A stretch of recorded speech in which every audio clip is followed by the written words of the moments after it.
Kidneys యొక్క పాత్ర ఏంటి సార్ శరీరం? ఈ రక్తంలో చేరినటువంటి మలిన పదార్థాలన్నింటినీ కూడా బయటికి పోవడానికి ముఖ్యమైన ఒకే ఒక మార్గం మనకి కిడ్నీస్ ద్వారా జరుగుతుంది. కిడ్నీ హెల్త్ను మనం ఎలా తెలుసుకోవాలి? కాళ్ళు వాపులు రావచ్చు, ముఖం పొంగచ్చు, మొత్తం మీద శరీరం అంతా కూడా పొంగి వ్యాధి ప్రారంభ దశలో కనిపిస్తూ ఉంటుంది. ఇప్పుడు కాళ్ళ వాపులు అవన్నీ మొహం వాపు ఉంటే వాళ్ళు కిడ్నీ ప్రాబ్లం ఉన్నట్టు అనుకోవాలా? సర్వసాధారణంగా అతి ముఖ్యమైన కారణం యూరిన్లో బ్లడ్ రావడానికి అతి ముఖ్యమైన కారణం కిడ్నీస్లో ఎందుకంటే స్టోన్స్ అసలు ఏర్పడతాయి? ఒకటి ఏమిటంటే మనం తీసుకునే ఆహారం అవ్వచ్చు, 2 వాటర్ కంటెంట్ తక్కువ ఉండొచ్చు, కానీ వీటన్నిటికీ మించి కిడ్నీలు ఎందుకు పాడవుతాయి? డయాబెటీస్ కంట్రోల్లో లేకపోయినప్పటికీ కూడా శరీరంలో అనేక భాగాలు చెడిపోవచ్చు. వాటిలో ముఖ్యమైన ఆర్గన్ ఏమిటంటే కిడ్నీ అన్నమాట. అది మూత్రపిండాల్లో కిడ్నీస్లో ఉండొచ్చు, యూరినరీ బ్లాడర్లో అంటే మూత్రాశయంలో ఉండొచ్చు. ఏ భాగంలోనైనా కూడా దానివల్ల కిడ్నీ చెడిపోవడం, కిడ్నీ ఫెయిల్యూర్ రావడం కూడా జరుగుతుంది. ఇప్పుడు కిడ్నీస్లో స్టోన్స్ తీసేస్తుంటారు కదా, తీసేసిన తర్వాత మళ్ళీ స్టోన్స్ ఏర్పడతాయా? స్టోన్ తీయడం వల్ల అప్పటికప్పుడు స్టోన్ పోతుంది. ఒకవేళ కిడ్నీ పోయే మార్గం ఏదైనా బ్లాక్ అయితే అది పోతుంది. కానీ లో బీపీ వల్ల కిడ్నీలు ఎఫెక్ట్ అవుతాయి. లో బీపీ వల్ల కిడ్నీ ఎఫెక్ట్ అవ్వదు. కిడ్నీ డిసీజెస్లో లో బీపీ రావచ్చు, కానీ హై బీపీ కిడ్నీ వ్యాధుల్లో వస్తుంది. హై బీపీ వల్ల కిడ్నీ ఎఫెక్ట్ అవుతుంది. మెడికల్ షాప్కి వెళ్ళి పెయిన్ కిల్లర్స్ అని, అవి యాంటీబయాటిక్స్ అని రకరకాలు వీళ్ళు వెళ్ళిపోయి తెచ్చేసుకొని వేసుకుని ఉంటారు. వాటి వల్ల కూడా కిడ్నీస్ ఎఫెక్ట్ అవుతాయి అంటారు. కరెక్టేనా అది? శరీరంలో మనం ఏ డ్రగ్ తీసుకున్నా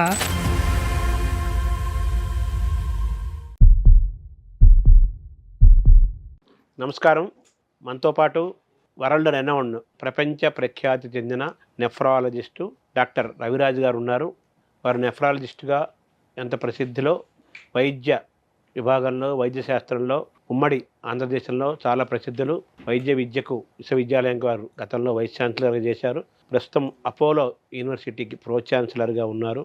ఉద్దానం కిడ్నీ సమస్యల పరిష్కారంలో రవిరాజు గారు పోషించిన పాత్ర చాలా పెద్దది. అనేక మంది ముఖ్యమంత్రులు మారినా, ఎవరు ముఖ్యమంత్రి అధికారంలో ఉన్నా రవిరాజు గారి సలహాలు తీసుకుంటారు. ఇప్పుడు కూడా ప్రభుత్వంలో సలహాలు ఇవ్వటంలో కీలక పాత్ర పోషిస్తున్నారు. ముఖ్యంగా వారి విభాగం నెఫ్రాలజీ కాబట్టి దానికి సంబంధించిన ఆరోగ్యపరంగా మనం ఎటువంటి జాగ్రత్తలు తీసుకోవాలి, ఏం చేయాలి, ఏం చేయకూడదు, కిడ్నీస్ని ఏ విధంగా కాపాడుకోవాలి, ఇవన్నీ కూడా డాక్టర్ గారి ద్వారా తెలుసుకునే ప్రయత్నం చేద్దాం. నమస్తే డాక్టర్ గారు. నమస్తే శర్మ గారు. నమస్కారం. సుమన్ టీవీ ప్రేక్షకులందరికీ నా నమస్కారాలు. కిడ్నీస్ యొక్క పాత్ర ఏంటి సార్ శరీరంలో? కిడ్నీస్ మన శరీరంలో 2 ఉంటాయి. అది శరీరంలో వెన్నెముకకి ఇరుప్రక్కల వెనక భాగంలో ఉంటాయి. అయితే ఈ 2 కిడ్నీలు కూడా శరీరంలో పోషించే పాత్ర చాలా ప్రముఖమైంది. ఈ కిడ్నీకి సంబంధించిన వ్యాధులకి వాటి అధ్యయనాన్ని, తర్వాత చికిత్స చేసే ఆ విభాగాన్ని నెఫ్రాలజీ విభాగం అని అంటాం. శరీరంలో కిడ్నీ పోషించే ముఖ్యమైన పాత్ర, దాని ప్రాముఖ్యతని మీకు చెప్తాను. శరీరంలో మనం తీసుకున్న ఆహార పదార్థాలన్నీ కూడా, లేదా శరీరంలో అనేక రకాలైన మెటబాలిక్ యాక్టివిటీస్ జరుగుతూ ఉంటాయి. ఈ ఆహార పదార్థాలన్నీ పచనమయ్యి శరీర భాగాల కింద మారేటప్పుడు, అలాగే శరీరంలో మెటబాలిక్ యాక్టివిటీస్ వల్ల ఏర్పడినటువంటి మలిన పదార్థాలు అంటాం, అనేక మెటీరియల్స్ తయారవుతాయి. ఇవి కొన్ని టాక్సిక్ మెటీరియల్స్ ఉంటాయి, కొన్ని మలిన పదార్థాలు ఉంటాయి. ఇవన్నీ కూడా రక్తంలో చేరుతూ ఉంటాయి అన్నమాట. ఈ రక్తంలో చేరినటువంటి మలిన పదార్థాలన్నింటినీ కూడా బయటికి పోవడానికి ముఖ్యమైన ఒకే ఒక మార్గం మనకి కిడ్నీస్ ద్వారా జరుగుతుంది. అంటే కిడ్నీస్ శరీరంలో బ్లడ్ని ప్యూరిఫై చేసి, అంటే ఫిల్టర్ చేసి ప్యూరిఫై చేసే ముఖ్యమైన ఆర్గన్. ఇది మనందరికీ చాలామందికి తెలుసున్న విషయం. కిడ్నీస్ ఒక ఎక్స్క్రీటరీ ఆర్గన్ అని కానీ, ప్యూరిఫై చేసే ఆర్గన్ అని కానీ అందరికీ తెలుసు. అయితే కిడ్నీస్ ఎంతకంటే కొన్ని ముఖ్యమైన పనులు చేస్తుంటాయి. వాటిలో అతి ముఖ్యమైనది ఏమిటంటే శరీరంలో బ్లడ్ ప్రెషర్ని మెయింటైన్ చేస్తుంది. మామూలుగా అందరూ అనుకుంటూ ఉంటారు బ్లడ్ ప్రెషర్ మెయింటైన్ చేయడం అన్నది హార్ట్ పని అనుకుంటూ ఉంటారు. హార్ట్ చాలా ముఖ్యమైన ఆర్గనే, కానీ శరీరంలో రక్త ప్రసరణకి, బ్లడ్ ప్రెషర్కి కావాల్సినటువంటి హార్మోన్స్ తయారు చేయడం, తర్వాత సోడియం బ్యాలెన్స్, సోడియం వల్ల అంటే సోడియం క్లోరైడ్, ఉప్పు తెలుసు కదా మీకు అందరికీ కూడా, దానివల్లనే శరీరంలో రక్తం మెయింటైన్ అవ్వడం జరుగుతూ ఉంటుంది. ఈ సోడియం బ్యాలెన్స్ అనేది, తర్వాత బ్లడ్ ప్రెషర్ మెయింటైన్ చేసే హార్మోన్స్, ఇవన్నీ కూడా కిడ్నీలోనే తయారవుతూ ఉంటాయి. ఇది కాకుండా మరో ముఖ్యమైన పని ఏమిటంటే కిడ్నీస్ది శరీరంలో యాసిడ్ బేస్ బ్యాలెన్స్ మెయింటైన్ చేయడం అనమాట. మనం తినే ఆహార పదార్థాలన్నీ కూడా యాసిడ్స్ అంటే ఆమ్లాలుగా కానీ లేకపోతే బేసిస్గా కానీ మారుతూ ఉంటాయి. దీనివల్ల రక్తం యొక్క pH అనేది మారుతూ ఉంటుంది. శరీరంలో రక్తంలో pHని మార్చి దాన్ని మెయింటైన్ చేసి తర్వాత యాసిడ్ బేస్ బ్యాలెన్స్ని మెయింటైన్ చేసేది ముఖ్యంగా కిడ్నీ. ఊపిరితిత్తులు కిడ్నీ ఇవి రెండు కలిసి మన శరీరంలో ఈ యాసిడ్ బేస్ బ్యాలెన్స్ని దీన్ని సరిగా ఉండేలా చేస్తూ ఉంటాయన్నమాట. ఇది మూడో ముఖ్యమైన పని. ఇది కాకుండా ఇంకొక హార్మోనల్ యాక్టివిటీ ఉంది కిడ్నీకి. అదేమిటంటే శరీరంలో రక్తం ఎంత ఉండాలి, హెమోగ్లోబిన్ కంటెంట్ ఎంత ఉండాలి అన్నది నిర్ణయించేది ముఖ్యంగా కిడ్నీ.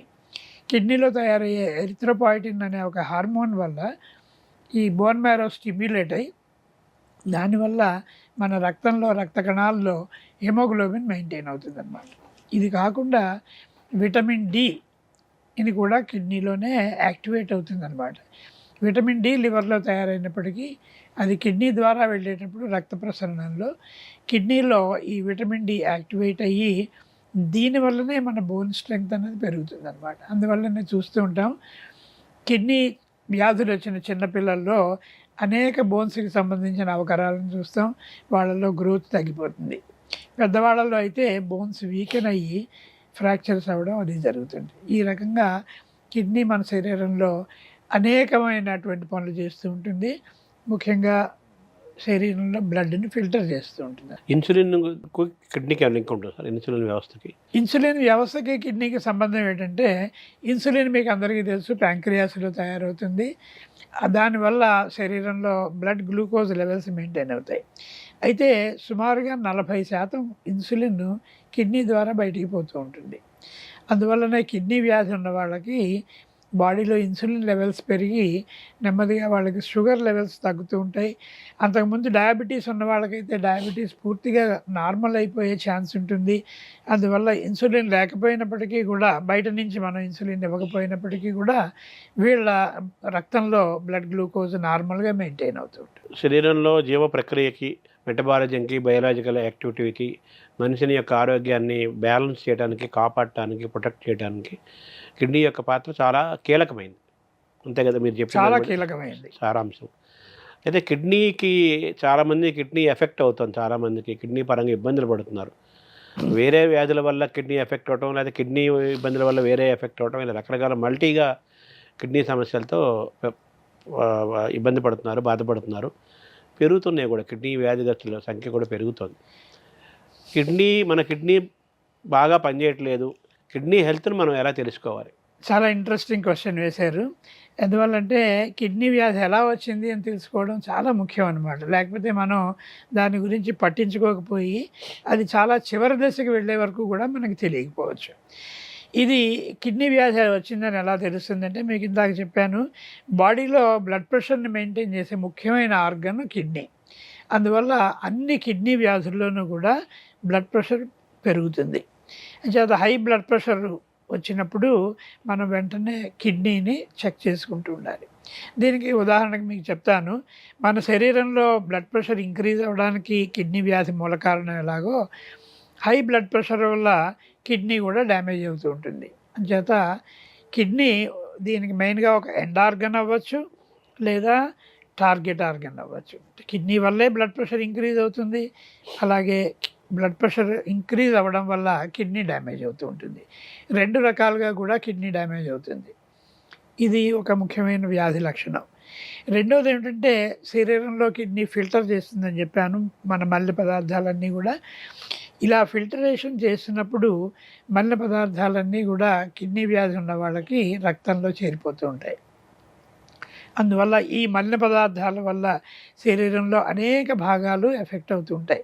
ఉదాహరణకి నెయిల్స్ నుంచి హెయిర్ వరకు, అలాగే ఇంటర్నల్ ఆర్గన్స్లో అన్నీ హార్ట్ ఎఫెక్ట్ అవ్వచ్చు, బ్రెయిన్ ఎఫెక్ట్ అవ్వచ్చు, లంగ్స్ ఎఫెక్ట్ అవ్వచ్చు. అలాగే శరీరంలో అన్ని ఆర్గన్స్ కూడా ఈ రక్తంలో ఉండే మలిన పదార్థాల వల్ల ఎఫెక్ట్ అవ్వచ్చు అనమాట. అంచేత కిడ్నీ వ్యాధి వచ్చిన వాళ్ళకి శరీరంలో అన్ని అవయవాలు కూడా ఎఫెక్ట్ అవుతాయి. అయితే మనకి పైకి తెలియడానికి వ్యాధి ఎర్లీ స్టేజ్లో బ్లడ్ ప్రెషర్ పెరిగినట్టుగానే ఇంకో ముఖ్యమైనది ఏమిటంటే కాళ్ళు వాపులు కానీ ముఖం పొంగడం కానీ జరుగుతుంటుంది. దీనికి కారణం ఏంటంటే నేను ఇందాక మళ్ళీ మీకు చెప్పాను, ఈ శరీరంలో సోడియం బ్యాలెన్స్ మెయింటైన్ చేసేది ముఖ్యంగా కిడ్నీ. అంటే మనం తీసుకున్న ఆహార పదార్థాల్లో ఉన్న ఈ సోడియం క్లోరైడ్ అంటే ఉప్పు, తర్వాత మనం అనేక ఆహార పదార్థాలకు ఉప్పు లేకుండా తినం. అంచేత ఈ ఉప్పు బయటికి పోవాలంటే కిడ్నీ ద్వారానే బయటికి పోతుంది. కిడ్నీ వ్యాధి ఉండడం వల్ల శరీరంలో సోడియం లెవెల్స్ పెరగడం, దాంతోపాటు వాటర్ అక్యుములేట్ అవ్వడం, దానివల్ల కాళ్ళు వాపులు రావచ్చు, ముఖం పొంగచ్చు, మొత్తం మీద శరీరం అంతా కూడా పొంగి ఇడిమా అంటాం దీన్ని. ఈ రకంగా వాళ్ళకి వ్యాధి ప్రారంభ దశలో కనిపిస్తూ ఉంటుంది. తర్వాత క్రమంగా ఏమవుతుందంటే ఈ బాడీలో హిమోగ్లోబిన్ లెవెల్స్ తగ్గిపోతాయి. అందువల్ల వీళ్ళు ఈజీగా టైర్ అయిపోవడం, తర్వాత నడుస్తున్నప్పుడు కానీ మెట్లు ఎక్కుతున్నప్పుడు కానీ ఆయాసం రావడం, తర్వాత వీళ్ళల్లో ఆకలి తగ్గిపోవడం, ఇటువంటి లక్షణాలన్నీ కూడా రక్తలేమి వల్ల ఇటువంటి లక్షణాలు వస్తాయో, కిడ్నీ వ్యాధి వల్ల వచ్చే రక్తలేమి వల్ల కూడా ఇటువంటి లక్షణాలన్నీ వస్తాయి. ఇది మూడవ ముఖ్యమైన లక్షణం అన్నమాట. తర్వాత దీనివల్ల ఇంకా ఏంటంటే యాసిడ్ బేస్ బ్యాలెన్స్ దెబ్బతినడం వల్ల వీళ్ళందరికీ ఆయాసం రావడం, అలాగే ఈజీగా టైర్ అయిపోతూ ఉండడం, ఇంకా అడ్వాన్స్ అయినప్పుడు బోన్స్ అన్నీ కూడా వీకెన్ అవ్వడం వల్ల బోన్స్ ఫ్రాక్చర్స్ అవుతూ ఉండడం, ఇటువంటి లక్షణాలన్నీ కూడా కిడ్నీ వ్యాధిని బారిన పడిన వాళ్ళకి వస్తూ ఉంటాయి. అంచేత ముఖ్యంగా మనం వీళ్ళందరూ కూడా ప్రారంభ దశలో ఈ లక్షణాలు మిగతా ఆర్గన్స్ ఎఫెక్ట్ అయితే ఏ లక్షణాలు ఉంటాయో అవే ఉంటాయి. ఉదాహరణకి హార్ట్ ఎఫెక్ట్ అయినప్పటికీ వాళ్ళకి ఆయాసం ఉంటుంది, వాళ్ళకి కూడా ఒళ్ళు పొంగులు వస్తాయి, వాళ్ళకి కూడా ఈజీగా టైర్ అయిపోతూ ఉంటారు. ఇటువంటి లక్షణాలన్నీ వస్తూ ఉంటాయి కనుక ఈ వ్యాధి వచ్చిన వాళ్ళ ఈ లక్షణాలు ఉన్నవాళ్ళు కిడ్నీ ఎలా పనిచేస్తుంది అని తెలుసుకోవడం కూడా చాలా ముఖ్యం. ఇవి కాకుండా ఇంకేమైనా సిమ్టమ్స్ ఉంటాయా కిడ్నీ ఆరోగ్యంగా లేదు అని మనకి సంకేతం అందటానికి? మనకి సంకేతం అందాలి అంటే ఈ వ్యాధి ముదిరితే కానీ మనకి సంకేతం అందదనమాట. అందువల్ల చాలాసార్లు చూస్తూ ఉంటాం కిడ్నీ వ్యాధి బాగా ముదిరి చివరి దశకు వచ్చే వరకు కూడా రోగులు డాక్టర్ల దగ్గరికి వెళ్ళడం జరగదు. అలాగే చాలామంది డాక్టర్లు కూడా దీన్ని కిడ్నీ వ్యాధి అని పోల్చడం కష్టమవుతూ ఉంటుందన్నమాట. ఇది హై బ్లడ్ ప్రెషర్ కింద కానీ, లేకపోతే రక్తలేమి వల్ల కానీ, లేదా వేరే హార్ట్ ఫెయిల్యూరు ఇట్లాగా డయాగ్నోసిస్ అవ్వడం వల్ల కూడా చాలాసార్లు కిడ్నీ వ్యాధిని పోల్చడం జరుగుతూ ఉండదు. ఇది అవేర్నెస్, పేషెంట్స్కి అవేర్నెస్ ఉండాలి, తర్వాత అలాగే డాక్టర్స్కి కూడా మంచి అవేర్నెస్ ఉండాలి.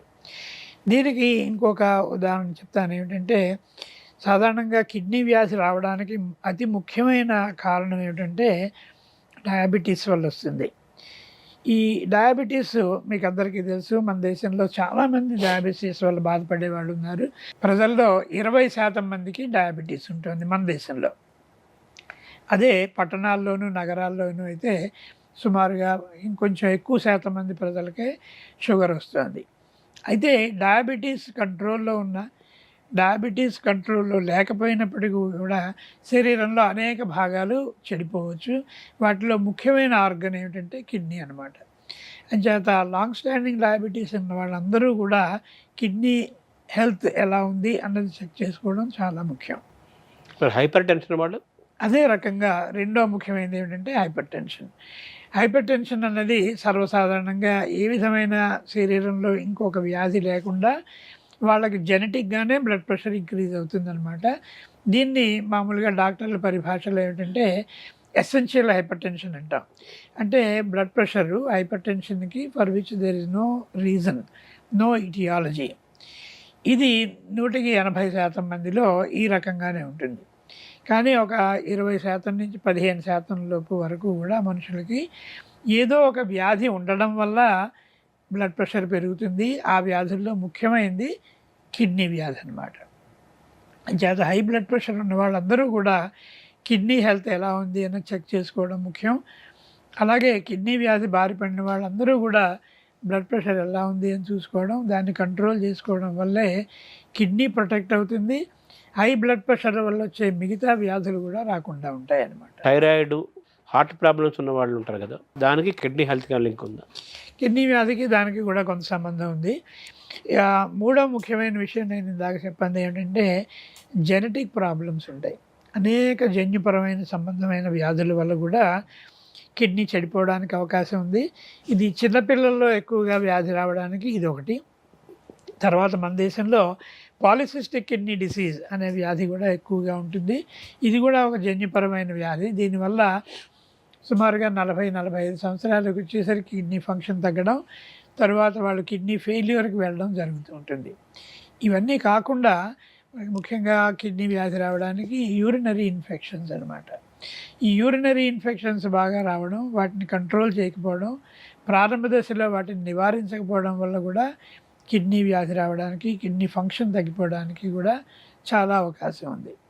ఇంకోటి మీకు అందరికీ తెలుసున్నది, చాలా కామన్ డిసీజ్ ఏమిటంటే కిడ్నీ స్టోన్స్. మూత్రపిండాల్లో రాళ్ళు ఏర్పడవచ్చు.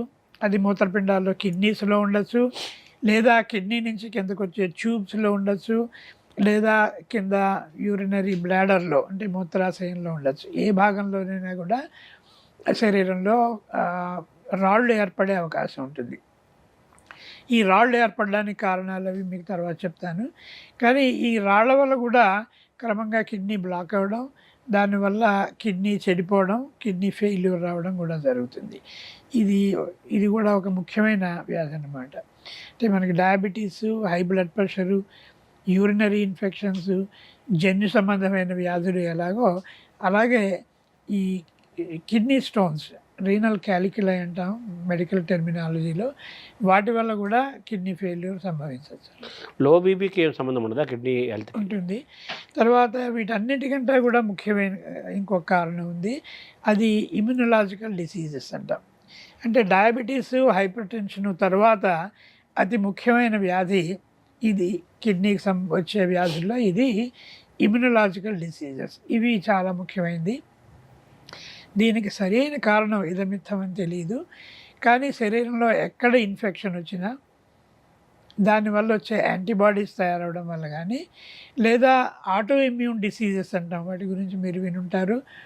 ఈ ఆటో ఇమ్యూన్ డిసీజెస్ అంటే కీళ్ళకు సంబంధించిన వ్యాధులు, రుమటాయిడ్ ఆర్థరైటిస్, అలాగే శరీరంలో అనేక భాగాలను ఎఫెక్ట్ చేసే సిస్టమిక్ లూపస్ ఎరిథమెటోసిస్ అని, SLE అని కామన్గా అంటూ ఉంటాం. ఇలాగా ఆటో ఇమ్యూన్ డిసీజెస్ శరీరంలో అనేక భాగాలను ఎఫెక్ట్ చేస్తూ ఉండొచ్చు. ఈ ఆటో ఇమ్యూన్ డిసీజెస్ మిగతా అవయవాలను ఎలా ఎఫెక్ట్ చేస్తాయో కిడ్నీని కూడా అలా డ్యామేజ్ చేస్తాయి. దానివల్ల కానీ, లేదా ఆటో ఇమ్యూన్ డిసీజెస్ ఇన్ఫెక్షన్ ద్వారా వచ్చినవి కానీ, వీటన్నిటినీ కలిపి కంబైన్డ్గా గ్లోమెరులోనెఫ్రైటిస్ అంటాం. డయాబెటీసు, హైపర్ టెన్షను తర్వాత మూడవ ముఖ్యమైన వ్యాధి వల్ల ఏది అంటే దీనివల్ల కిడ్నీస్ ఎఫెక్ట్ అవుతాయి. దాన్నే గ్లోమెరులోనెఫ్రైటిస్ అంటాం. అంటే మామూలుగా అది కిడ్నీలో ఫిల్టరింగ్ స్ట్రక్చర్ని గ్లోమెరులస్ అంటాం. మెయిన్ స్ట్రక్చర్ నెఫ్రాన్లో అతి ముఖ్యమైన భాగం గ్లోమెరులస్. తర్వాత దాంట్లోనే బ్లడ్ ఫిల్టర్ అవ్వడం జరుగుతుంది. ఫిల్టర్ అయిన యూరిన్ గ్లోమెరులస్ నుంచి ట్యూబ్యూల్స్ ద్వారా మూత్రనాళాల్లోకి వచ్చి అది బయటికి పోతూ ఉంటుంది అన్నమాట. అంచేత ఈ ఇమ్యునలాజికల్ డిసీజెస్ వల్ల గ్లోమెరులస్ ఎఫెక్ట్ అవ్వచ్చు, లేదా ట్యూబ్యూల్స్ ఎఫెక్ట్ అవ్వచ్చు. ఈ రెండు ఎఫెక్ట్ అవ్వడం వల్ల కిడ్నీ వ్యాధులు వస్తుంటాయి. ఇది మూడవ ముఖ్యమైన కారణం అన్నమాట. సో లో బీపీకి కిడ్నీ ఎఫెక్ట్ అవ్వ కొన్ని వ్యాధుల్లో, కిడ్నీకి సంబంధించిన వ్యాధుల్లో లో బీపీ వస్తుంది. ఇది ఏ రకంగా వస్తుందంటే, మీకు ఇందాక చెప్పాను, బాడీలో సోడియం బ్యాలెన్స్ మెయింటైన్ చేసేది కిడ్నీ. సోడియం బ్యాలెన్స్ మెయింటైన్ చేయడంలో సోడియం రిటెన్షన్ అంటే బాడీలోంచి ఉప్పు బయటికి పోకుండా, ఎందువల్లంటే సోడియం లెవెల్స్ మెయింటైన్ అవ్వడం అనేది శరీరంలో మిగతా అవయవాలన్నీ నార్మల్గా ఫంక్షన్ చేయాలంటే సోడియం లెవెల్స్ చాలా ముఖ్యం, ముఖ్యంగా బ్రెయిన్ ఫంక్షన్కి కూడా. అలాగే బ్లడ్ ప్రెషర్ మెయింటైన్ అవ్వడానికి కూడా కిడ్నీ చాలా ముఖ్యమైనది. సో చాలా వ్యాధుల్లో ఈ సోడియం లెవెల్స్ సరిగా ఫిల్టర్ అవ్వకపోవడం వల్ల బాడీలో సోడియం రిటైన్ అయిపోయి, దాంతోపాటు వాటర్ కూడా రిటెన్షన్ రావడం వల్ల శరీరం అంతా పొంగిపోవడం జరుగుతుంది. అదే ఇందాక ఎడిమా అని చెప్పాను.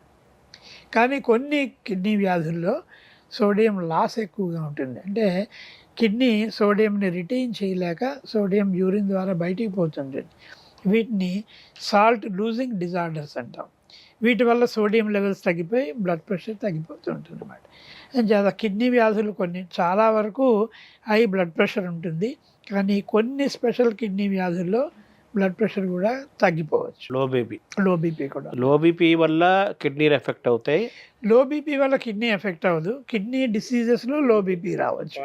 కానీ హై బీపీ కిడ్నీ వ్యాధుల్లో వస్తుంది. హై బీపీ వల్ల కిడ్నీ ఎఫెక్ట్ అవుతుంది.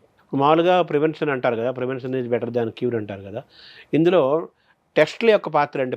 టెస్టులు మామూలు వాళ్ళు టెస్టులు ఈ కిడ్నీకి సంబంధించిన ఆరోగ్యాన్ని ఎలా చెకప్ చేసుకోవాలి, షుగరు బీపీ లాంటివి ఉన్న వాళ్ళు ఎప్పుడెప్పుడు చెక్ చేసుకోవాలి, ఇవేమి లేని వాళ్ళు ఎప్పుడు చెక్ చేసుకోవాలి? నా ముఖ్యమైన అనుభవంలో గత 40 సంవత్సరాలుగా నేను స్టూడెంట్స్ అందరికీ, మెడికల్ స్టూడెంట్స్ ఎంబీబీఎస్ లెవెల్, ఎండి, ఆర్డిఎం లెవెల్లో అందరికీ స్టూడెంట్స్కి క్లాసులు చెప్పడం, నెఫ్రాలజీ ట్రైనింగ్ ఇవ్వడం జరుగుతుంది. కనుక మొదటి నుంచి కూడా మేము స్టూడెంట్స్లోను మెడికల్ డాక్టర్స్లో కూడా చూస్తున్న ప్రాబ్లం ఏంటంటే బ్లడ్ ప్రెషర్ అనగానే హార్ట్కి రిలేట్ చేస్తుంటారు. నేను ఇందాక చెప్పినట్టుగానే ఏ హార్ట్ డిసీజ్ వల్ల కూడా బ్లడ్ ప్రెషర్ ఇంక్రీజ్ అవ్వదు. అన్ని కిడ్నీ వ్యాధుల్లోనూ కూడా బ్లడ్ ప్రెషర్ ఇంక్రీజ్ అవుతుంది. కిడ్నీకి సంబంధించిన మందులు వాడడం వల్లే బ్లడ్ ప్రెషర్ కంట్రోల్లో కూడా వస్తుంది. అంచేత హై బ్లడ్ ప్రెషర్ ఉన్నప్పుడు ఎప్పుడూ కూడా కిడ్నీ ఎలా పనిచేస్తోంది, కిడ్నీ ఫంక్షన్ నిర్ధారణ చేసుకోవడం చాలా అవసరమని అప్పటి నుంచి అందరికీ చెప్తూనే ఉంటాం. అయినప్పటికీ కిడ్నీ హైపర్ టెన్షన్ కోరిలేట్ చేయడం అన్నది జరగకపోవడం వల్లే చాలా వరకు కిడ్నీ వ్యాధుల్ని పోల్చకపోవడం, కిడ్నీ వ్యాధి లేట్ స్టేజ్ వచ్చే వరకు కూడా దాన్ని రికగ్నైజ్ చేయకపోవడం జరుగుతుంది. అందువల్ల మీ ఛానల్ ద్వారా కూడా ఈ ఇంపార్టెంట్ పాయింట్ నేను స్ట్రెస్ చేస్తున్నాను. టెస్టుల గురించి ఏంటంటే ముఖ్యమైనవి 2 ముఖ్యమైన టెస్టులు ఉంటాయి. ఒకటి యూరిన్ టెస్ట్ చేయడం ద్వారా కిడ్నీ వ్యాధి బయటపడుతుంది. రెండోది బ్లడ్ టెస్ట్ చేయడం వల్ల కూడా బయటపడుతుంది. కానీ మిగతా అనేక టెస్టులు ఉన్నాయి. అవన్నీ కూడా సామాన్య ప్రజానీకానికి అంత అవసరం లేదు, అవగాహన కూడా కష్టం. కనుక 2 ముఖ్యమైన టెస్టుల గురించి చెప్తున్నాను. ఒకటి యూరిన్లో ఆల్బుమిన్. ఇది మోస్ట్ ఇంపార్టెంట్ అన్నమాట. యూరిన్లో ఆల్బుమిన్ ఉందంటే అది కిడ్నీ వ్యాధికి చాలా ఇంపార్టెంట్. ఇది సిగ్నేచర్, కిడ్నీ డిసీజ్కి సిగ్నేచర్ యూరిన్లో ఆల్బుమిన్. దీన్నే యూరిన్లో ప్రోటీన్ అంటాం. ప్రోటీన్ అన్నా ఆల్బుమిన్ అన్నా సుమారుగా 2 ఒకటే. సో యూరిన్ టెస్ట్ చేయడంలో మనకి ఇది బయటపడుతుంది. రెండవది బ్లడ్లో క్రియాటినిన్ లెవెల్స్ అని ఉంటాయి. క్రియాటినిన్ అనేది ఒక వెరీ ఇంపార్టెంట్ బయోమార్కర్ అన్నమాట కిడ్నీ డిసీజ్కి. దీనివల్ల కూడా ఇది బ్లడ్లో ఎస్టిమేట్ చేయడం వల్ల కూడా మనం కిడ్నీ ఫంక్షన్ని నిర్ధారణ చేయొచ్చు. టెస్టులు ఎప్పుడెప్పుడు చేయించుకోవాలి? ఎవరెవరు జబ్బులు వచ్చిన వాళ్ళు, షుగర్ బీపీ ఉన్న వాళ్ళు ఎప్పుడెప్పుడు ఈ సంవత్సరానికి ఒకసారి చేయించుకోవాలి, ఎలా చేయించుకోవాలి? ఇవేమీ లేని వాళ్ళు కూడా కిడ్నీ ఆరోగ్యాన్ని మనం తెలుసుకోవడంలో భాగంగా మన శరీరంలో కిడ్నీ సంబంధించిన టెస్టులు ఎప్పుడెప్పుడు చేయించుకోవాలి, ఏ వయసు వాళ్ళు చేయించుకోవాలి, ఎవరైనా చేసుకోవచ్చా? బ్లడ్ ప్రెషరు, డయాబెటీస్ ఉన్నవాళ్ళు కిడ్నీ పరీక్షలు చేయించుకోవడం అనేది సర్వసాధారణంగా జరుగుతూ ఉంటుంది. డాక్టర్స్ అడ్వైస్ చేస్తూ ఉంటారు. లేదా ఆ వ్యాధి ఉన్న వాళ్ళందరూ కూడా వాళ్ళంతటి వాళ్ళే చేయించుకోవడం కూడా చాలా కామన్గా జరుగుతుంది. ఇప్పుడు మామూలుగా అయితే ఒక 1 or 2 years, once in 2 years కంటే అవసరం ఉండదు. ఏమీ వ్యాధి లేనట్టుగా ఉండి, అంటే యూరిన్ టెస్ట్లో కానీ బ్లడ్ టెస్ట్లో కానీ వ్యాధి బయటపడినప్పుడు మనం సాధారణంగా ఒక 2 yearsలోగా మనం చేయించుకోవాల్సిన అవసరం ఉండదు. అదే వ్యాధి కనుక బయటపడి ఉంటే ఈ యూరిన్లో ఆల్బుమిన్ రావడం కానీ, సీరం క్రియాటినిన్ లెవెల్స్లో తేడా రావడం కానీ ఉండి వాళ్ళకి హై బ్లడ్ ప్రెషరు, డయాబెటీస్ ఉంటే మటుకు ఇంకా ఫ్రీక్వెంట్గా చెక్ చేసుకోవడం, దానికి తగిన మందులు వాడడం చేయవలసి ఉంటుంది. ఇవి 2 లేకుండా వాళ్ళ ఫ్యామిలీలో కిడ్నీ ప్రాబ్లం ఏమీ లేదు అని అన్నప్పుడు సర్వసాధారణంగా యాన్యువల్ చెకప్లో ఇది యూరిన్ టెస్ట్ చేస్తూ ఉంటారు కనుక అందులో బయటపడుతుంటుంది. సో అందుకు ఈ టెస్టులు అనేది తప్పనిసరిగా చేయించుకోవాలా? ఇయర్లీ టెస్ట్ అందరూ చేయించుకోవాలా? ఏ వయసులో మొదలు పెట్టాలి చేయించుకోవడం? ఇయర్లీ టెస్ట్ మామూలుగా ఆరోగ్యంగా ఉన్నవాళ్ళు దీని గురించి చేసుకోక్కర్లేదు. వన్స్ ఇన్ 4-5 years చేసుకుంటే సరిపోతుంది. కిడ్నీలు ఎందుకు పాడవుతాయి అసలు? కిడ్నీలు పాడవడానికి ముఖ్యమైన కారణాలు చెప్పాను కదా, డయాబెటీస్, హై బ్లడ్ ప్రెషర్, తర్వాత రకరకాల ఇమ్యునలాజికల్ డిసీజెస్, వీటినే గ్లోమెరులోనెఫ్రైటిస్ అని, ఈ వ్యాధులన్నీ కిడ్నీకి సంబంధించిన వ్యాధులన్నీ కూడా ఉంటాయి. లేదా జన్యుపరమైన వ్యాధుల వల్ల, లేదా ఇన్ఫెక్షన్స్ వల్ల, లేదా స్టోన్స్ వల్ల, వీటన్నిటి వల్ల కూడా కిడ్నీ డ్యామేజ్ అవ్వచ్చు. వీటన్నిటికీ మనకి వ్యాధి బయటపడాలి అంటే ముఖ్యమైన సిమ్టమ్స్ మీకు ఇందాక చెప్పాను, అవన్నీ చూసుకోవడం. తర్వాత వాటికి మనం టెస్ట్లు, అంటే యూరిన్ టెస్ట్ ద్వారా, బ్లడ్ టెస్ట్ ద్వారా నిర్ధారణ చేసుకోవాలి. అయితే దీని ఇంపార్టెన్స్ ఏంటంటే ఎందుకు ప్రారంభ దశలో మనం ఈ వ్యాధిని గుర్తించాలి. షుగర్ ఉన్న వాళ్ళకు కూడా కిడ్నీ అందరికీ ఎఫెక్ట్ అవ్వదు, ఓన్లీ 50%కి ఎఫెక్ట్ అవ్వచ్చు. అలాగే హై బ్లడ్ ప్రెషర్ ఉన్న వాళ్ళకు కూడా. చేత ఈ వ్యాధి మనం ప్రారంభ దశలో ఎందుకు గుర్తించాలి అంటే ఇప్పుడు గత 4-5 సంవత్సరాలుగా అనేక మందులు వచ్చాయి. వీటి వల్ల మనం కిడ్నీ వ్యాధి ప్రారంభ దశలో గుర్తించిన అది ప్రోగ్రెస్ అవ్వకుండా అంటే ఫర్దర్ వర్సన్ అయ్యి అది డయాలసిస్ కిడ్నీ ట్రాన్స్ప్లాంటేషన్ స్టేజ్కి వెళ్లకుండా మనం ఆపడానికి అనేక మందులు వచ్చాయి. వీటిని వాడడం వల్ల మనం ఈ కిడ్నీ వ్యాధి ఫర్దర్ ప్రోగ్రెస్ అవ్వకుండా చూడొచ్చు. అసలు కిడ్నీ చెడిపోకుండా ఉండాలంటే మనం ఏం చేయాలి? కిడ్నీ చెడిపోకుండా ఉండాలి అంటే 2 ముఖ్యమైన వ్యాధులు చెప్పాను మీకు, డయాబెటీస్, హై బ్లడ్ ప్రెషర్. ఇవి 2 పర్ఫెక్ట్ కంట్రోల్లో ఉంచుకోవడం వల్ల మనం కిడ్నీ వ్యాధి రాకుండా కూడా చాలా వరకు మనం కంట్రోల్ చేయొచ్చు. యూరినరీ ఇన్ఫెక్షన్ ఎందుకు వస్తుంది అసలు? ఈ యూరినరీ ఇన్ఫెక్షన్స్ అన్నవి చాలా కామన్గా వస్తుంటాయి. ఇవి ఆడవాళ్ళలోనూ వస్తాయి, మగవాళ్ళలోనూ వస్తాయి. మగవాళ్ళలో వచ్చే యూరినరీ ఇన్ఫెక్షన్స్ సాధారణంగా ఒక వయసు పైబడిన వాళ్ళలో ఎక్కువగా కనిపిస్తూ ఉంటుంది. దీనికి కారణం ఏంటంటే ఈ యూరినరీ ట్రాక్ట్ భాగంలో కింద ప్రాస్టేట్ గ్లాండ్ అని ఒక గ్లాండ్ ఉంటుంది. అది 50 సంవత్సరాలు దాటిన తర్వాత మగవాళ్ళలో ప్రాస్టేట్ గ్లాండ్ మగవాళ్ళలోనే ఉంటుంది. అంచేత ఈ గ్లాండ్ ఎన్లార్జ్మెంట్ రావడం వల్ల అక్కడ కొంత యూరిన్ ఫ్లోకి అబ్స్ట్రక్షన్ వచ్చి దానివల్ల యూరినరీ ఇన్ఫెక్షన్స్ వస్తుంటాయి. ఇది మగవాళ్ళలో ఎక్కువగా ఉంటుంది. అయితే ఆడవాళ్ళలో సర్వసాధారణంగా కిడ్నీ యూరినరీ ట్రాక్ట్ ఇన్ఫెక్షన్స్ కామన్గా వస్తాయి. ఇవి చిన్నపిల్లల దగ్గర నుంచి వయసు వాళ్ళ వరకు కూడా రావచ్చు. దీనికి కారణం ఏంటంటే మూత్రనాళం తెలుసు కదా మీకు, అది యూరిన్ పాసేజ్ అది చాలా చిన్నది ఉంటుంది, లెంగ్త్ తక్కువ ఉంటుంది ఆడవాళ్ళల్లో.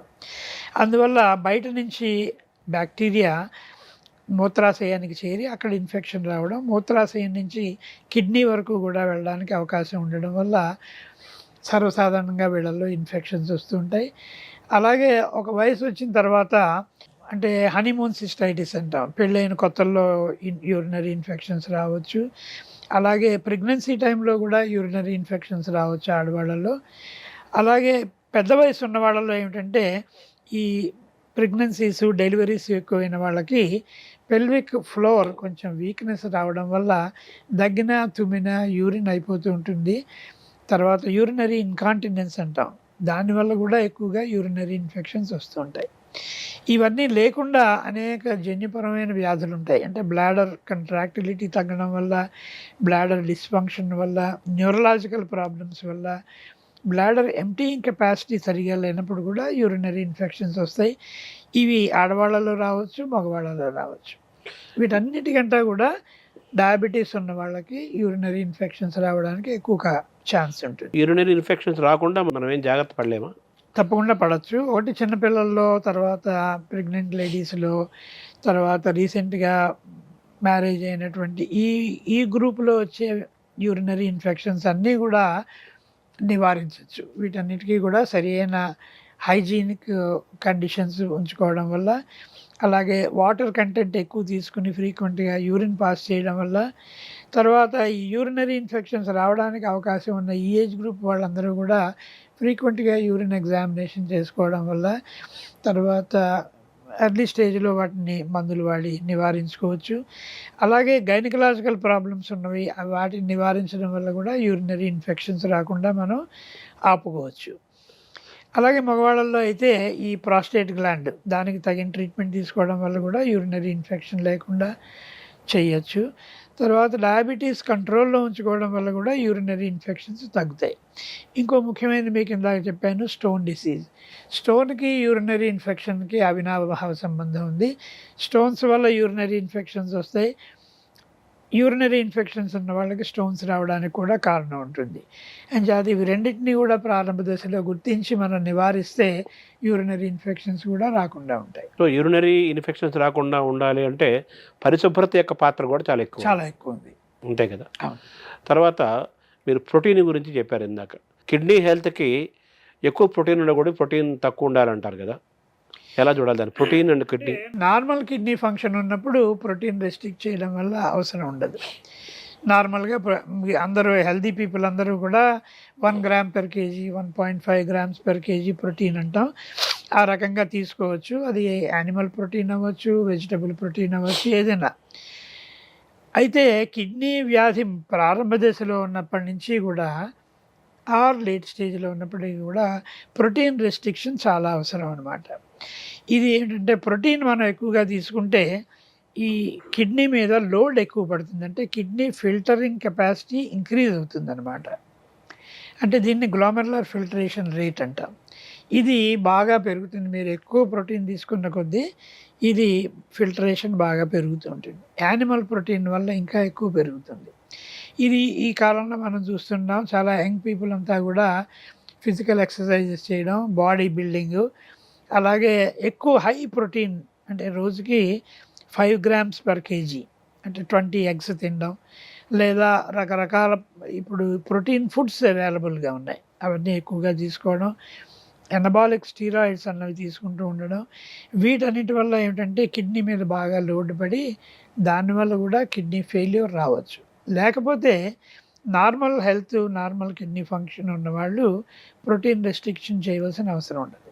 అయితే కిడ్నీ వ్యాధి ఎప్పుడైతే మొదలైందో క్రియాటినిన్ లెవెల్స్ పెరగడం, GFR తగ్గడం, ఇటువంటి కిడ్నీ వ్యాధి మొదలైన వాళ్ళందరూ కూడా కిడ్నీ మీద లోడ్ తగ్గడానికని ప్రోటీన్ రెస్ట్రిక్షన్ చాలా అవసరం. ఇప్పుడు ఆహారంలో ప్రోటీన్ కంపల్సరీగా ఉండాలని ప్రముఖంగా చెబుతుంటారు. అవును. కానీ కిడ్నీ హెల్త్లో దృష్టిలో పెట్టుకొని ప్రోటీన్ మరి ఎలా బ్యాలెన్స్ చేసుకోవాలి? మరి కిడ్నీ అంటే మనం 0.5 గ్రామ్స్ పర్ కేజీ అని చెప్తాం. అది ఏ రకంగా తీసుకోవాలన్నది ఒక చార్ట్ అది వేసి డైట్ చార్ట్ పేషెంట్స్కి ఇస్తూ ఉంటాం. ఆ డీటెయిల్స్లోకి వెళ్లకుండా బ్రాడ్గా నేను చెప్పేది ఏంటంటే ప్రోటీన్ కంటెంట్ తగ్గించాలి. అయితే ప్రోటీన్ ఎందుకు తగ్గించాలంటే ఒకటి కిడ్నీ మీద లోడ్ పడడమే కాకుండా కిడ్నీ ఫిల్టరింగ్ కెపాసిటీ తగ్గడం వల్ల ఈ ప్రోటీన్ అంతా కూడా బాడీలో కొన్ని మలిన పదార్థాల కింద కన్వర్ట్ అవుతుంది మెటబాలిజం వల్ల. అందువల్ల యూరియా లెవెల్స్ పెరుగుతాయి. అందువల్ల దీనివల్ల కిడ్నీ వ్యాధి వల్ల వచ్చే అనేక దుష్ఫలితాలన్నీ కూడా ఈ యూరియా వల్లే. క్రియాటినిన్, యూరియా లెవెల్స్ పెరగడం వల్లే ఇవన్నీ వస్తాయి కనుక వీటిని యూరిమిక్ టాక్సిన్స్ అంటాం. అందువల్ల ప్రోటీన్ తగ్గించడం వల్ల ఈ యూరిమిక్ టాక్సిన్స్ లెవెల్స్ తగ్గి ఈ సిమ్టమ్స్ అన్నీ కూడా తగ్గుతాయి. దానివల్ల శరీరానికి ఈ విధమైన నష్టం ఉండదు. 0.5 గ్రామ్స్ తీసుకుంటూ ఇప్పుడు కొన్ని ఎసెన్షియల్ అమినో యాసిడ్స్ అన్నవి మనకి క్యాప్సూల్స్ రూపంలో కూడా దొరుకుతున్నాయి. అవి సప్లిమెంట్ చేయడం వల్ల కూడా ఈ శరీరం అన్నది బాడీ వెయిట్ తగ్గిపోవడం కానీ మసిల్ మాస్ తగ్గిపోవడం కానీ జరగదు. అందువల్ల ప్రోటీన్ రెస్ట్రిక్షన్ చేసినా కూడా శరీరానికి ప్రాబ్లం ఉండదు. సో ప్రోటీన్ ఫుడ్ చాలా ముఖ్యము ఆరోగ్యానికని డాక్టర్లు ప్రధానంగా చెబుతుంటారు కదా. సో కిడ్నీ ప్రాబ్లమ్స్ వచ్చిన వాళ్ళు ప్రోటీన్ తగ్గించుకొని ఫుడ్ ఆహారం తీసుకోవాలి. మామూలు మిగతా వాళ్ళు ఎటువంటి ఆహారం తీసుకోవాలి? మామూలు ఆహారం హెల్తీ ఫుడ్ అంటే 1 గ్రామ్ పర్ కేజీ వచ్చేయాలంటే ఒక 60 కేజీలు ఉన్న మనిషి ఒక సుమారుగా 60 గ్రామ్స్ ప్రోటీన్ తీసుకోవచ్చు. 60 to 70 ఆర్ ఈవెన్ 80 గ్రామ్స్. నేను ఇందాక చెప్పింది మరీ హై లెవెల్స్ ప్రోటీన్ తీసుకుంటున్నారు కొంతమంది ఈ మధ్యన. అవును, అది కిడ్నీ ఫంక్షన్కి కొంత బ్యాడ్గా ఉంటుంది. వాటర్కి కిడ్నీకి బాగా లింక్ ఉంటుందని, వాటర్ బాగా తీసుకుంటే కిడ్నీ ఫంక్షనింగ్ బాగుంటుందని అంటారు. అది ఎంతవరకు కరెక్ట్? ఇది పూర్తిగా నిజం కాదు, కొంతవరకు అపోహే. వాటర్ బాగా తీసుకోవడం చాలా అవసరం, కాదంటలేదు. కానీ కొంతమంది తీసుకుంటూ 5 లీటర్లు 6 లీటర్లు అలా తాగుతూ ఉంటారు. అది ఏమాత్రం అవసరం లేదు. కానీ మామూలుగా కంటే కూడా ఒక 2-2.5 లీటర్స్ వాటర్ ఇంటేక్ ఉండడం ఎప్పుడూ కూడా మంచిది. కిడ్నీ ఫంక్షన్ నార్మల్గా ఉన్న వాళ్ళందరికీ కూడా. దానివల్ల ఒకటి మనది ఉష్ణ దేశం, అందువల్ల ఇక్కడ ఎక్కువగా కూడా ఈ స్వెట్లో అంటే చెమట ద్వారా బయటికి మనకి పోతూ ఉంటుంది వాటరు. అందువల్ల మనం అడిక్వేట్ అమౌంట్ ఆఫ్ వాటర్ తీసుకోవాలి. లేని పక్షంలో అనేక ప్రాబ్లమ్స్ రావు. యూరినరీ ఇన్ఫెక్షన్సే కాకుండా స్టోన్ డిసీజెస్ రావడానికి కూడా అదొక ముఖ్యమైన కారణం. కిడ్నీలో ఎందుకంటే స్టోన్స్ అసలు ఏర్పడతాయి? కిడ్నీలో స్టోన్స్ ఏర్పడడానికి అనేక కారణాలు ఉన్నాయి. ఒకటి ఏమిటంటే మనం తీసుకునే ఆహారం అవ్వచ్చు, 2 వాటర్ కంటెంట్ తక్కువ ఉండొచ్చు. కానీ వీటన్నిటికీ మించి మన శరీరంలో కొన్ని మెటబాలిక్ ప్రాబ్లమ్స్ ఉంటాయి. వాటి వల్ల ఎక్కువగా కిడ్నీలో స్టోన్స్ ఏర్పడుతుంటాయి. ఇవి బ్లడ్లో యూరిక్ యాసిడ్ లెవెల్స్ పెరగడం వల్ల అవ్వచ్చు, లేదా మనం తీసుకునే ఆహారంలో ఆక్సలేట్స్ అవి ఎక్కువ ఉండడం వల్ల. అంటే ఉదాహరణకి చెప్తూ ఉంటాను, చాలామంది మీరు వినే ఉంటారు, స్టోన్స్ ఉన్న వాళ్ళందరూ కూడా ఆకుకూరలు తగ్గించాలని, అలాగే టొమాటోస్ అవి తగ్గించాలని, అలాగే పల్సెస్ అంటే పప్పు పదార్థాలు తగ్గించాలని, వీటన్నిటిలో కూడా ఆక్సలేట్స్ ఎక్కువగా ఉంటాయన్నమాట. ఆక్సలేట్స్ ఎక్కువగా ఉండే పదార్థాలు తీసుకోవడం వల్ల యూరిన్లో ఆక్సలేట్స్ ఎక్స్క్రీషన్ ఎక్కువై అది యూరిక్ యాసిడ్తో కంబైన్ అయ్యి ఎక్కువగా స్టోన్స్ తయారవుతుంటాయి. అలాగే కొంతమందిలో కాల్షియం ఎక్కువగా యూరిన్లో పోవడానికి వాళ్ళ మెటబాలిజం కొంచెం దీన్ని హైపర్ క్యాల్సియూరియా అంటాం. వాళ్ళు కూడా వాటర్ కంటెంట్ తక్కువ తీసుకుంటే వాళ్ళకు కూడా యూరిన్లో స్టోన్స్ తయారవుతాయి. ఇన్ఫెక్షన్స్ ఎక్కువగా వచ్చే వాళ్ళకు కూడా స్టోన్స్ వస్తుంటాయి. ఇలాగా అనేక కారణాల వల్ల శరీరంలో కొన్ని జన్యుపరమైన వ్యాధుల వల్ల కూడా ఆక్సలోసిస్ అంటాం, వాటి వల్ల ఇలాగ అనేక కారణాల వల్ల స్టోన్స్ వస్తాయి. కానీ వీటన్నిటికీ కూడా మనం గుర్తించి సరైన కారణం ఏమిటి అని తెలుసుకుని దానికి వ్యాధి నివారణ చేయడం వల్ల చాలా వరకు మనం స్టోన్స్ని అరికట్టచ్చు. ఇప్పుడు కిడ్నీస్లో స్టోన్స్ తీసేస్తుంటారు కదా, తీసేసిన తర్వాత మళ్ళీ స్టోన్స్ ఏర్పడతాయా, పర్మనెంట్గా పోతాయా, దాన్ని ఎలా చూడాలి? కిడ్నీలో స్టోన్స్ తీయడం అన్నది ఒక టెంపరీ ప్రక్రియ. స్టోన్ తీయడం వల్ల అప్పటికప్పుడు స్టోన్ పోతుంది. ఒకవేళ కిడ్నీ పోయే మార్గం ఏదైనా బ్లాక్ అయితే అది పోతుంది. కానీ మళ్ళీ స్టోన్ ఏర్పడకుండా మనం ఈ మెటబాలిక్ ప్రాబ్లమ్స్ ఏమైనా ఉన్నాయా అనేది చూసి దానికి సరైన మందులు, సరైన ఆహారం తీసుకోకపోతే మళ్ళీ స్టోన్స్ రావడానికి చాలా అవకాశం ఉంది. ఇప్పుడు కిడ్నీ క్యాన్సర్ కూడా పెరుగుతుంది. కిడ్నీ క్యాన్సర్కి కూడా చాలా కారణాలు ఉన్నాయి. కానీ ఇదమిత్తమైన కారణం ఇది అని మనకు తెలియదు ఇంతవరకు. కానీ దీన్నే రీనల్ సెల్ కార్సినోమా అంటే ఎక్కువగా అది కిడ్నీలో వస్తుంది. అలాగే కిడ్నీ నుంచి కిందకు వచ్చే ట్యూబ్స్లో, బ్లాడర్లో, అలాగే ప్రాస్టేట్ గ్లాండ్లో కూడా క్యాన్సర్ రావచ్చు. సో ట్రాక్ట్ మొత్తం మీద ఎక్కడైనా కూడా క్యాన్సర్ రావచ్చు. ఇవన్నీ కూడా ప్రారంభ దశలో గుర్తించాలి అంటే యూజువల్గా ఎలా ఉంటుందంటే సిమ్టమ్ యూరిన్లో బ్లడ్ పడ్డం. నేను ఇందాక చెప్పాను యూరిన్లో ఆల్బుమిన్ అంత ముఖ్యమైన ఇదో, యూరిన్ ఎగ్జామినేషన్లో యూరిన్లో బ్లడ్ ఉంటే మటుకు తప్పనిసరిగా డీటెయిల్డ్ ఎగ్జామినేషన్ చేసుకోవాలి. ఇప్పుడు కాళ్ళ వాపులు అవన్నీ మొహం వాపు ఉంటే వాళ్ళు కిడ్నీ ప్రాబ్లం ఉన్నట్టు అనుకోవాలా? సర్వసాధారణంగా అతి ముఖ్యమైన కారణం కిడ్నీ వ్యాధి. అలాగే యూరిన్లో ఆల్బుమిన్ ఉండడానికి అతి ముఖ్యమైన కారణం కిడ్నీ వ్యాధి. యూరిన్లో బ్లడ్ రావడానికి అతి ముఖ్యమైన కారణం కిడ్నీ వ్యాధి. వాళ్ళ కిడ్నీలు పెద్ద మనిషి కూడా 2 కిడ్నీలు ఉంటాయి అంటారు కదా, కానీ ఒక కిడ్నీ సరిపోతుంది ఫంక్షన్గా అని కూడా అంటుంటారు. నిజంగా 2 కిడ్నీలు కావాలా, ఒక కిడ్నీ సరిపోతుందా, దీన్ని ఎలా చూడాలి? అంటే నేచర్ వైజ్ మరి 2 కిడ్నీస్ ఉన్నాయి కనుక బహుశా 2 కిడ్నీస్ ఉండడమే ఎప్పుడు శ్రేయస్కరం, అది ఉండాలి కూడా. కానీ మనం చూస్తూ ఉంటాం చాలామందికి బై బర్త్ ఒకటే కిడ్నీ ఉంటుంది. సుమారుగా ప్రజల్లో ఒక 1 to 2% వరకు కూడా ప్రజల్లో ఒకే కిడ్నీ ఉంటుంది. అది మనం వేరే కారణాల వల్ల ఏదైనా స్కానింగ్ చేయడం వల్ల కానీ మరో కారణం దానివల్ల కానీ మనం అది బయటపడుతుంది తప్ప వాళ్ళ జీవితం అంతా కూడా ఒకే కిడ్నీ తోటి నార్మల్ హెల్త్ తోటి మెయింటైన్ అయిపోయే అవకాశం ఉంది. ఇది ఎక్సెప్షన్. అలాగే అనేక మంది కిడ్నీ డొనేట్ చేయడానికి కూడా మనం ఎంకరేజ్ చేస్తూ ఉంటాం. వాళ్ళ సమీప బంధువులు ఎవరికైనా కిడ్నీ ఫెయిల్యూర్ వస్తే వీళ్ళు కిడ్నీ డొనేట్ చేయొచ్చు. అంటే వీళ్ళ ఆరోగ్యం కనుక నార్మల్గా ఉండి వీళ్ళకి డయాబెటీస్, బ్లడ్ ప్రెషర్ ఇటువంటి వ్యాధులు ఏమీ లేకుండా అంతవరకు కిడ్నీ ఫంక్షన్ నార్మల్గా ఉన్నప్పుడు వాళ్ళు కిడ్నీ డొనేట్ చేయొచ్చు. డొనేట్ చేసిన వాళ్ళకు కూడా ఒకే కిడ్నీ ఉంటుంది. అలాగే ఒక్కొక్కసారి ఒక కిడ్నీ ఏదో కారణం వల్ల ట్యూబర్కులోసిస్ వల్ల లేకపోతే ఇన్ఫెక్షన్ వల్ల స్టోన్ వల్ల ఒక కిడ్నీ మాత్రమే చెడిపోయి ఇంకో కిడ్నీ బాగుంటే ఆ చెడిపోయిన కిడ్నీ తీసేయడం కూడా జరుగుతుంటుంది. ఇలాగా సింగిల్ కిడ్నీ ఉండడానికి అవకాశాలు చాలా ఉన్నాయి.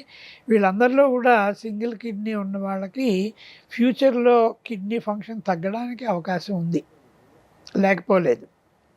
అందుకే కిడ్నీ డొనేట్ చేయడానికి వచ్చిన వాళ్ళకు కూడా మనం చెప్తూ ఉంటాం, మీకు ఇప్పుడు హెల్త్ అంతా నార్మల్గా ఉంది, మీ కిడ్నీ డొనేట్ చేయడం వల్ల ఒక కిడ్నీ వల్ల మీకు నార్మల్ హెల్త్ ఉండడానికే అవకాశం ఉంది.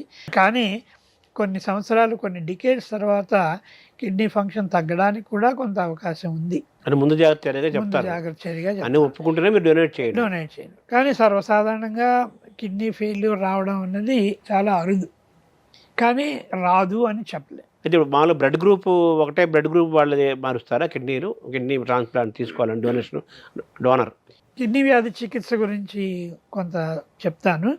అది చెప్పే ముందు మీకు ఒక ముఖ్యమైన వ్యాధి గురించి ఇంతవరకు చెప్పలేదు. అది ఇంతకుముందు మీతో మాట్లాడిన వ్యాధే. అది kidney disease of unknown etiology. అంటే మీకు కిడ్నీ వ్యాధికి ముఖ్యమైన కారణాలు చెప్పాను, షుగరు, డయాబెటీసు, బ్లడ్ ప్రెషరు, జన్యుపరమైన వ్యాధులు, ఆటో ఇమ్యూన్ అంటే గ్లోమెరులోనెఫ్రైటిస్, ఇన్ఫెక్షన్ ఇవన్నీ కాక ఇది ఇదమిత్తం అని తెలియకుండా స్లోగా కిడ్నీ ఫెయిల్యూర్ వచ్చే వ్యాధిని chronic kidney disease of unknown etiology అంటాం. ఇది మొట్టమొదటిసారిగా మన భారతదేశంలో మేమే దీన్ని ఐడెంటిఫై చేసాం. అది కూడా మన ఆంధ్రప్రదేశ్లో శ్రీకాకుళం జిల్లాలో కనుక్కోవడం జరిగింది. దీన్నే ఉద్దానం నెఫ్రోపతి అంటాం. చేత మన దేశంలో ఈ వ్యాధి కూడా చాలా ఎక్కువగా ఉంది. అనేక రూరల్ ఏరియాస్లో అగ్రికల్చరల్ వర్కర్స్లో శ్రీకాకుళంలోనే కాకుండా ఒరిస్సా, గోవా, తమిళనాడులో కొన్ని ప్రాంతాల్లో కూడా దీన్ని ఐడెంటిఫై చేసాం. ఈ వ్యాధి కూడా క్రమంగా కిడ్నీ ఫెయిల్యూర్కి లీడ్ చేస్తుంది. వీటన్నిటికీ కూడా ప్రారంభ దశలో ఐడెంటిఫై చేయడం చాలా ముఖ్యం. ఇది మీకు ఇందాక నుంచి చెప్తూనే ఉన్నాను. బీపీ కంట్రోల్ చేయడం, షుగర్ లెవెల్స్ కంట్రోల్ చేయడం, తర్వాత యూరినరీ ఇన్ఫెక్షన్స్, కిడ్నీ స్టోన్స్ మొదలైన వ్యాధులన్నీ కూడా మనం ఐడెంటిఫై చేసి వాటిని క్యూర్ చేసుకోవడం. అంతేకాకుండా కిడ్నీ వ్యాధి వచ్చినప్పుడు దాన్ని ప్రారంభ దశలో గుర్తిస్తే మనకి ఇప్పుడు అనేక కొత్త మందులు ఉన్నాయి. అవి వాడడం వల్ల ఫర్దర్ డ్యామేజ్ అవ్వకుండా మనం కిడ్నీ ప్రాబ్లమ్ని నివారించుకోవచ్చు. ఏది ఈ ఉదాహరణ నెఫ్రోపతికి బహుశా వాటర్లో ఉండే టాక్సిన్ ఏదో దాన్ని అవుతుంది. ఇది పరిశోధనలు ఇంకా అవుతున్నాయి. కారణం ఇది అని ఇంతవరకు మనం నిర్ధారించడం జరగలేదు. కానీ దానికి ముఖ్యమైన కారణం బహుశా ఇది వాటర్ కంటామినేషన్ వల్ల, వాటర్లో ఉండే ఒక టాక్సిక్ మెటీరియల్ కిడ్నీ డ్యామేజ్ చేయడం వల్ల వస్తుంది అని అనుకుంటున్నాం. కానీ దీనికి ఏమైనా జన్యుపరమైన కారణం ఉందా అన్నది ఇప్పుడు పరిశోధనలు చేస్తున్నాం. ప్రకాశం జిల్లా చేమకుర్తి, కనిగిరి ఆ ప్రాంతంలో కూడా ప్రబలుతుంది అంటున్నారు కదా? కరెక్ట్. అక్కడ కూడా మేము చేసాం. సుమారుగా 12% ప్రజల్లో ఈ ప్రాబ్లం కనిపించింది ప్రకాశం జిల్లా చేమకుర్తి ప్రాంతంలో. ఇవి కాకుండా ఇది చెప్పబోతున్నాను. ఇది కాకుండా చెప్పేది ఏమిటంటే కిడ్నీ వ్యాధుల్ని మనం ట్రీట్మెంట్ ఎలా ఇవ్వాలి. ప్రారంభ దశలో దాని గురించి మీకు చెప్పాను. మందులు ఉన్నాయి. మందుల ద్వారా ఒక లెవెల్కి కిడ్నీ ఫంక్షన్ తగ్గిపోయినా లేదా ఆ స్టేజ్లోనే లేట్ స్టేజ్లోనే పేషెంట్స్ వచ్చినా మనకి ట్రీట్మెంట్ ఇవ్వడానికి కన్జర్వేటివ్ మేనేజ్మెంట్ అంటాం. అంటే వీళ్ళకు ఉండే సిమ్టమ్స్ అన్నీ తగ్గించడానికి బ్లడ్ ప్రెషర్ కంట్రోల్ చేస్తాం. ఎడీమా అంటే వాటర్ అక్యూములేట్ అవ్వడం వల్ల వచ్చే ప్రాబ్లమ్స్ అన్నీ ట్రీట్ చేయడం. తర్వాత అలాగే ఎనీమియా రక్తలేమి దీనికి మందులు ఇవ్వడం. తర్వాత బోన్ స్ట్రెంగ్త్ ఇంప్రూవ్ చేయడానికి, అలాగే శరీరంలో ఏర్పడే అనేక electrolyte and acid base abnormalities control చేయడానికి అనేక మందులు ఇవ్వడం వల్ల కిడ్నీ ఫంక్షన్ సుమారుగా 90% పోయే వరకు కూడా మనం మందులతో వీళ్ళని మేనేజ్ చేసుకోవచ్చు. అంటే సిమ్టమ్స్ లేకుండా, లైఫ్ రిస్క్ లేకుండా మనం కాపాడచ్చు. కానీ ఎప్పుడైతే సుమారుగా 85 to 90% కిడ్నీ ఫంక్షన్ తగ్గిపోయిందో అప్పుడు మనం ఇంకా డయాలసిస్ ద్వారానే వీళ్ళకి చికిత్స చేయవలసి ఉంటుంది. అదే స్టేజ్లో కిడ్నీ ట్రాన్స్ప్లాంటేషన్ కూడా అవసరం అవుతుంటుంది. కిడ్నీ ట్రాన్స్ప్లాంట్ జరిగి కొత్త కిడ్నీ వేస్తే ఇంకప్పుడు డయాలసిస్ అవసరం ఉండదు. ఇంకప్పుడు కిడ్నీ ట్రాన్స్ప్లాంటేషన్ తర్వాత నార్మల్ కిడ్నీ ఫంక్షన్ వస్తుంది కనుక ఇంకప్పుడు డయాలసిస్ అవసరం ఉండదు. తర్వాత ఈ డయాలసిస్ విషయంలో 90% కిడ్నీ ఎఫెక్ట్ అయిన తర్వాతనే నా డయాలసిస్ స్టార్ట్ చేయాలి. అంతవరకు డయాలసిస్ అవసరం ఉండదు. 85 to 90%. సో కిడ్నీ ట్రాన్స్ప్లాంట్ తోటే మనకి మళ్ళీ ఆ కిడ్నీ ఆపరేషన్స్ మొదలవుతాయి కాబట్టి ఇబ్బంది లేదు. పూర్తి ఫంక్షన్ రావాలి అంటే కిడ్నీ ట్రాన్స్ప్లాంటేషన్ జరగాలన్నమాట. డయాలసిస్ వల్ల చాలా వరకు మనిషి జీవితానికి ప్రాబ్లం లేకుండా, లైఫ్ రిస్క్ లేకుండా మనం మేనేజ్ చేయొచ్చు. డయాలసిస్ మీద 25 సంవత్సరాలు 30 సంవత్సరాలు ఉన్నవాళ్ళు కూడా ఉన్నారు.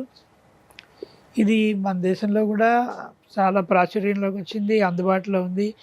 అన్ని చిన్న చిన్న ప్రాంతాల్లో కూడా మనకి డయాలసిస్ ఫెసిలిటీ ఉంది. గవర్నమెంట్ ఇప్పుడు ఫ్రీగా డయాలసిస్ ఇస్తుంది. మీకు ఇంకోటి చెప్పేది, ఆంధ్రప్రదేశ్లోనే కాకుండా మొత్తం ఇండియాలో కూడా ఈ ఫ్రీ హీమోడయాలసిస్ అన్నది మేమే మొదలుపెట్టాము. నేను డిఎంఈగా ఉండగా 2010 సంవత్సరాల్లో. అంతకుముందు ఎక్కడా కూడా ఫ్రీ డయాలసిస్ లేదు మన దేశంలో. ఆ టైంలో ఈ వైద్య సేవ పథకం ద్వారా ఫ్రీ డయాలసిస్ మొట్టమొదటిసారిగా ఆంధ్రప్రదేశ్లో మొదలుపెట్టాం.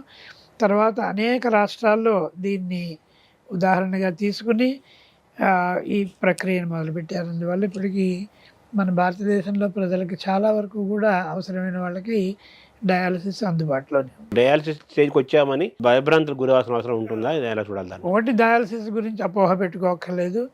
2, డయాలసిస్ వల్ల ఏదైనా బ్యాడ్ ఎఫెక్ట్స్ ఉంటాయని కూడా అపోహక్కర్లేదు. దీనివల్ల లైఫ్ ప్రొలాంగ్ అవుతుంది. దీనివల్ల మంచి జరుగుతుంది తప్ప శరీరానికి. అంటే కొంతమంది డయాలసిస్ మీదే అతను బతుకుతున్నాడు, డయాలసిస్ అనేది సైకలాజికల్ ముందు అతను డిప్రెషన్కి వెళ్ళిపోతున్నారు కదా. అది ఉండకూడదు. ఇది లైఫ్ సేవింగ్ ప్రొసీజరు. అది ఒక సప్లిమెంట్ కింద తీసుకుని దాన్ని అవసరమైన వాళ్ళు చేసుకోవాలి. కానీ తర్వాత కిడ్నీ వ్యాధులు అన్నీ కూడా ఇలాగ క్రానిక్ ప్రాబ్లమ్సే ఉండవు. అనేక కిడ్నీ వ్యాధులు అక్యూట్ కిడ్నీ ఫెయిల్యూర్స్ అంట, అవన్నీ కూడా రికవర్ అవుతాయి. ఆ పార్ట్ మనం ఇక్కడ మాట్లాడుకోలేదు, అది ఎందుకంటే అది వేరే సబ్జెక్ట్ అవ్వడం వల్ల. ఇప్పుడు చాలామంది జనము డాక్టర్ ప్రిస్క్రిప్షన్ ఇవ్వకుండా, ఏం సంబంధం లేకుండా మెడికల్ షాప్కి వెళ్ళి పెయిన్ కిల్లర్స్ అని, అవి యాంటీబయాటిక్స్ అని రకరకాలు వీళ్ళే వెళ్ళిపోయి తెచ్చేసుకొని వేసుకుని ఉంటారు. వాటి వల్ల కూడా కిడ్నీస్ ఎఫెక్ట్ అవుతాయి అంటారు, కరెక్టేనా అది? ఇది చాలా ముఖ్యమైన ప్రశ్న. మనం ఇందాక నుంచి ఎందుకో మిగతా వ్యాధుల గురించి డిస్కస్ చేయడంలో దీన్ని కొంత పక్కన పెట్టేయడం జరిగింది. చెప్పింది డ్రగ్స్ వల్ల శరీరంలో మనం ఏ డ్రగ్ తీసుకున్నా అది లివర్ ద్వారా కానీ డీటాక్సిఫై అవ్వచ్చు, లేదా కిడ్నీలో డీటాక్సిఫై అయ్యి కిడ్నీ ద్వారా ఎక్స్క్రీట్ అవ్వచ్చు అనమాట. అందువల్ల డ్రగ్స్ అన్నీ కూడా కిడ్నీ వ్యాధి కలిగించడానికి చాలా అవకాశం ఉంది. వాటిలో ముఖ్యమైనవి యాంటీబయాటిక్స్ అవ్వచ్చు, లేదా పెయిన్ కిల్లర్స్. ఈ రెండింటి వల్ల ఇవన్నీ ఇండిస్క్రిమినేట్ యూజ్ అంటాం. అంటే అవసరం లేనప్పుడు వాడడం, అధిక మోతాదులో వాడడం, తర్వాత సరైన ఇండికేషన్ లేక పెయిన్ రిలీవర్స్ అలవాటైపోయి అలా వేసేసుకుంటూ ఉంటారు. వీటి వల్ల కూడా కిడ్నీ ఫంక్షన్ తగ్గిపోవచ్చు. సో డాక్టర్ ప్రిస్క్రిప్షన్ తోటి చాలా జాగ్రత్తగా మందైనా సరే చాలా జాగ్రత్తగా వాడాలి. యాంటీబయాటిక్స్ పెయిన్ కిల్లర్ విషయంలో డాక్టర్ వితౌట్ ప్రిస్క్రిప్షన్ వాడకూడదు. అంటే వాడు అమ్మకూడదు, వీడు కొనకూడదు, పేషెంట్ వాడకూడదు, పేషెంట్ వీళ్ళు మనుషులు వాడకూడదు, వాడు అమ్మకూడదు. దీని మీద మన నిఘా గవర్నమెంట్ మరి పూర్తి నిఘా ఉండాలి, లేకపోతే చాలా కష్టం. నిఘా లేదు. కానీ అందరిలో సామాన్య ప్రజల్లో అవేర్నెస్ రావడం వల్లే మనం దీన్ని అరికట్టవచ్చు. సార్, చివరిగా కిడ్నీని ఆరోగ్యంగా జీవితాంతం ఆరోగ్యంగా ఉంచుకోవటానికి మీరు సూచించే సూత్రాలు ఏంటి? అందులో ఎటువంటి ఆహారం పాత్ర ఏంటి? ఏం తీసుకుంటే కిడ్నీలు ఆరోగ్యంగా ఉంటాయి? అంటే ఆహారం పాత్ర చాలా ఉంటుంది. ముఖ్యమైనది ఏంటంటే మేము దాకా నుంచి అనేక స్ట్రెస్ చేసి చెప్పింది బ్లడ్ ప్రెషరు, డయాబెటీస్. ఇవి రెండు కూడా కంట్రోల్ చేసుకోవడం వల్ల చాలా వరకు 150% వరకు కూడా కిడ్నీ వ్యాధుల్ని నివారించవచ్చు. కిడ్నీ వ్యాధులు వచ్చిన తర్వాత కూడా మనం దాన్ని ప్రోగ్రెస్ అయ్యి ఎండ్ స్టేజ్కి వెళ్ళి డయాలసిస్, కిడ్నీ మార్పిడి అవసరం లేకుండా చాలా వరకు మనం నివారించుకోవచ్చు. ఆహారం పోతే ఇంకా ఇండిస్క్రిమినేట్ యూజ్ మెడిసిన్స్ అనవసరంగా అది ఒక ఇంపార్టెంట్ ఆస్పెక్ట్. మూడోది కిడ్నీ డిసీజ్ని ప్రారంభ దశలో గుర్తించడం. అంటే కిడ్నీ వ్యాధుల గురించి ఒక రకమైన అవగాహన, అవేర్నెస్ రావడం వల్ల ప్రారంభ దశలో గుర్తించడం వల్ల కూడా కిడ్నీ వ్యాధి ప్రోగ్రెస్ అవ్వకుండా చూడవచ్చు. ఇవన్నీ పక్కన పెడితే ఆహారం చాలా ముఖ్యమైనది. ఆహారంలో మనం హెల్తీ ఫుడ్ తీసుకోవడం అన్నది మిగతా ఆర్గన్స్కి ఎంత ముఖ్యమో కిడ్నీ కూడా అంత ముఖ్యమైనటువంటిది ఉంటుంది. తర్వాత సోడియం లెవెల్స్, సాల్ట్ ఎక్కువ తీసుకోకపోవడం, వాటర్ కంటెంట్ బాగా ఉండేలా చూసుకోవడం, తర్వాత ఈ యూరిక్ యాసిడ్ బ్లడ్లో ఎక్కువ ఉన్నవాళ్ళు దానికి తగిన జాగ్రత్తలు తీసుకుంటూ దానికి ప్రతి కిడ్నీ వ్యాధికి ఒక్కొక్క రకమైన పథ్యం ఉందన్నమాట. మనం ఇది అని చెప్పలేం. కానీ నార్మల్ హెల్త్ ఉన్నవాళ్ళు ఈ కిడ్నీని ప్రొటెక్ట్ చేసుకోవడానికి ఆహారం అంటూ ఏమి ఉండదు. జనరల్ హెల్త్ మెయింటైన్ చేయడానికి తప్ప అంతకుమించి వేరే ఉండదు. ప్రత్యేకంగా కిడ్నీ కాపాడుకోవడానికి ఆహారం అంటే ఏమి లేదు. అంత అలా ఏమి ఉండదు. మనం ఆహార నియమాలు పాటించి వ్యాయామం అది చేసుకోవడం, వాకింగ్ లాంటివి చేసుకొని కరెక్ట్ అంతే ఉంటే ఆటోమేటిక్గా మిగతా మెటాబాలిక్ యాక్టివిటీస్ పర్ఫెక్ట్గా ఉండడం వల్ల కిడ్నీ ప్రొటెక్ట్ అవుతుంది. అంతే తప్ప కిడ్నీ ప్రొటెక్ట్ చేయడానికి ఈ డైట్ తీసుకోండి అలా ఉండదు. కానీ కిడ్నీ వ్యాధి వచ్చిన తర్వాత, అంటే అది వెరీ ఎర్లీ స్టేజ్ అవ్వచ్చు, లేదా మోడరేట్లీ అడ్వాన్స్డ్ అవ్వచ్చు, అప్పుడు మటుకు ఆహారానికి చాలా ఇంపార్టెన్స్ ఉంది. అది ఆ కండిషన్ని బట్టి మనం అడ్వైస్ చేయడం జరుగుతుంది. కిడ్నీల ఆరోగ్యంలో మనం తీసుకునే ఆహారము, వ్యాయామము, తర్వాత మందుల వాడకంలో శ్రద్ధ వహించడంతో పాటు నిద్ర మనిషి యొక్క మానసికమైన ఆలోచన విధానాల యొక్క ప్రభావం ఉంటుందా? ఉంటుంది. అది ఇండైరెక్ట్గా, అంటే బ్లడ్ ప్రెషర్ మీద ఎఫెక్ట్ ఉండడం ద్వారా కిడ్నీ ప్రొటెక్ట్ అవుతుంది. స్లీపేనా? అంతే, బ్లడ్ ప్రెషర్ ద్వారా.